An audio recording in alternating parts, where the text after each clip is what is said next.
નમસ્કાર દર્શક મિત્રો, હું છું રૂપલ લુણીચિયા. સંપૂર્ણ ન્યૂઝમાં આપનું સ્વાગત છે. ગુજરાત વિદ્યાપીઠ અમદાવાદ દ્વારા ગ્રામ જીવન સ્વાવલંબન યાત્રા 2025નું આયોજન કરવામાં આવ્યું છે. આ યાત્રા 10 નવેમ્બરથી 15 નવેમ્બર 2025 દરમિયાન સમગ્ર ગુજરાતમાં યોજાશે.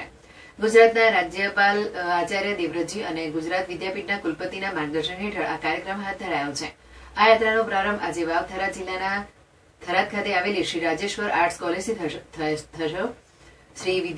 અહીં વિદ્યાર્થીઓ અને સ્થાનિકો સાથે સંવાદ કાર્યક્રમ યોજાયો. યાત્રાનો મુખ્ય હેતુ સ્નાતક, સ્વાવલંબન, સ્વદેશી અને સરદાર પટેલની 150મી જન્મ જયંતિના વિષયો પર વિદ્યાર્થીઓ સાથે સંવાદ સ્થાપિત કરવાનો છે. આ વિષયો પર વિસ્તૃત ચર્ચા અને વાર્તાલાપ કરવામાં આવશે.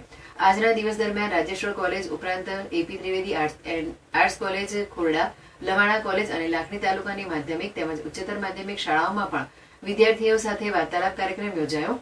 ગામના લોકો, વિદ્યાર્થીઓ અને શિક્ષકો ગુજરાત વિદ્યાપીઠના પ્રતિનિધિઓને આવકારવા ઉત્સુક છે. રાજેશ્વર કોલેજ માટેના કાર્યક્રમમાં સ્વદેશી અને સ્વાવલંબનના મહત્વ પર ભાર મૂકવામાં આવ્યો. સરદાર પટેલના જીવન કાર્ય તેમજ દેશ માટેના યોગદાન અંગે પણ વિદ્યાર્થીઓને માહિતગાર કરાયા. વાવ-થરાદ જિલ્લાના આ યાત્રાને સારો પ્રતિસાદ મળી રહ્યો છે.